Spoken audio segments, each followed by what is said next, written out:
দুর্যোগ মোকাবেলায় সরকার সব সময় জনগণের পাশে থাকবে, এমনটি জানিয়েছেন স্বরাষ্ট্রমন্ত্রী সালাউদ্দিন আহমেদ। দুপুরে ক্ষতিগ্রস্ত কক্সবাজারের চকরিয়া ও মাতামুহুরী উপজেলায় বন্যা কবলিত এলাকা পরিদর্শন শেষে তিনি এসব কথা জানান। আরও বলেন, সব ধরনের প্রস্তুতি নিয়েছে সরকার।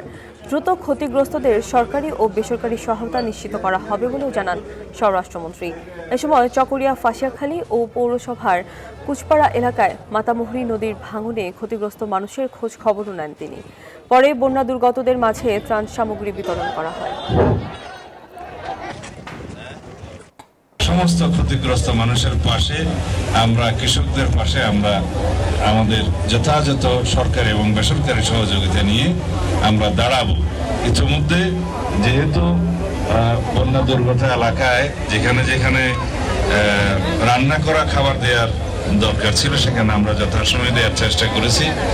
আর এরপরে শুকনো খাবার এবং কিছুটা খাদ্য সামগ্রী এবং মানুষের আশ্রয়ের জন্য আশ্রয় কেন্দ্র সহ অন্যান্য সুযোগ সুবিধা সৃষ্টির চেষ্টা করেছি।